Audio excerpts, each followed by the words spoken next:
Bom dia, meu nome é Assad, eu sou membro da equipe do Dr. Sharif Moisés de cirurgia e eu cuido muito da parte de suporte circulatório. Queria agradecer o convite para poder estar falando para vocês e eu vim falar de um tema que me empolga muito, que é o suporte circulatório de longa permanência. Hoje a gente tem poucos implantes no nosso estado, mas no mundo isso já é corriqueiro e já é uma realidade da prática clínica. E eu vou falar um pouquinho da história desses dispositivos e um pouquinho de como a gente vai reconhecer os pacientes que precisam desse suporte e os que podem receber esse suporte circulatório de longa permanência. Ele começou a ser desenvolvido desde da década de 40, 50, quando Gibbon desenvolveu a máquina de circulação extracorpórea que a gente usa hoje em ou na maioria das cirurgias cardíacas aqui do estado. Desde então, vários pesquisadores, cirurgiões, bioengenheiros da época tentaram desenvolver uma máquina que substituísse completamente o coração e que desse uma qualidade de vida para as pessoas viverem adequadamente. Várias tentativas foram feitas. Na década de 70, final de 60 e 70 até 80, quando o transplante cardíaco diminuiu um pouco por conta da rejeição, até a descoberta e introdução da ciclosporina, esses dispositivos tiveram um investimento muito grande para estudo e desenvolvimento, principalmente nos Estados Unidos, Alemanha também.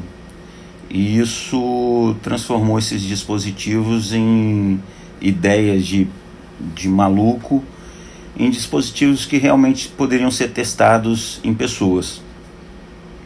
Eles se desenvolveram desde então, com a primeira geração deles que imitavam o fluxo do coração, que era um fluxo pulsátil, mas eram enormes e inapropriados para a pessoa ir para casa, ou quando tinha muito problema mecânico com as válvulas, com os pistões, e não foi muito bem aceito na prática clínica. Um deles conseguiu um uso adequado na prática clínica e aí começou a primeira geração dos dispositivos.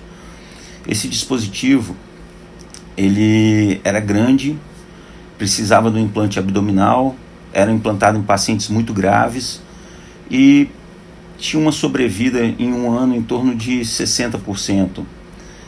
Para os pacientes que eles implantavam, que eram aqueles pacientes que precisavam do transplante cardíaco e não tinham essa disponibilidade, estavam no hospital com drogas e há meses dentro de hospital, foi um dispositivo que mostrou, principalmente num trabalho científico que hoje é um marco para os dispositivos, o rematch, que a gente poderia seguir nesse caminho que a gente ia ter resultado bom. Depois de então começou a se pensar em dispositivos menores, para cirurgias serem menores, o implante menos cruento, e aí a gente começou a usar o fluxo contínuo. Esse fluxo contínuo permitia a gente excluir toda a parte mecânica, de pistão, de válvula, que era o que dava mais problema. E no final da década de 90 e no início dos anos 2000, a gente passou para a segunda geração de dispositivo, que é uma geração bem menor, com o fluxo contínuo. E aí ficou a pergunta se o fluxo contínuo era benéfico ao organismo das pessoas ou não. E esses dispositivos, contrariando a maioria das pessoas na época, mostrou uma qualidade de fluxo, uma qualidade de vida para os pacientes muito melhor do que os de primeira geração. E aí começaram a ser utilizados na prática clínica, no final da década de 90 e início de 2000. O maior representante dessa segunda geração é o HeartMate 2, o dispositivo americano, e o Encore, que é um dispositivo alemão. Esses dois dispositivos foram amplamente usados e estudados. Alguns estudos foram para pacientes como ponte para transplante, para levar o paciente até o transplante com funções orgânicas preservadas, e outros estudos foram feitos para terapia de destino, que é esse paciente viveu a vida, o resto da vida dele, com o dispositivo. E a gente conseguiu ver que a terapia de destino era uma possibilidade para esses pacientes. Nem todo paciente precisava de ser feita uma ponte para aguardar o transplante, mesmo porque a oferta de órgãos não é tão grande quanto os receptores que tem, com o crescimento da insuficiência cardíaca, melhora de tratamentos, tudo que vocês já sabem. E agora a gente está numa fase que a gente está tentando melhorar mais ainda a biocompatibilidade. Já são aparelhos que podem ser implantados dentro do pericárdio. Não precisa de fazer dissecção de músculo, de abdômen, mesmo que pouca, de pleura. São dispositivos que podem ser implantados dentro do pericárdio. Essa é a terceira geração. O que mudou da segunda para a terceira geração? É como proporcionar esse fluxo.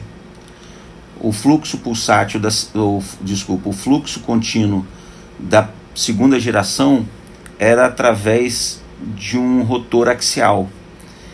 E agora, da terceira geração, é uma bombinha centrífuga. E isso melhorou a performance da bomba, podendo diminuir um pouco mais o tamanho desses dispositivos e melhorando os resultados. O grande trabalho que jogou o principal representante dessa terceira geração de dispositivo no mercado é o Momento, que mostrou menos problemas mecânicos e menos eventos cerebrais com a bombinha da terceira geração, que nesse caso era o HeartMate 3. Para onde que a gente vai agora? Provavelmente tornar esses dispositivos mais biocompatíveis e tratar um dos principais incômodos dessas bombas, que é carregar a bateria do lado de fora do corpo. Isso é incômodo porque o cabo da bateria sai através da pele, e isso precisa ser cuidado.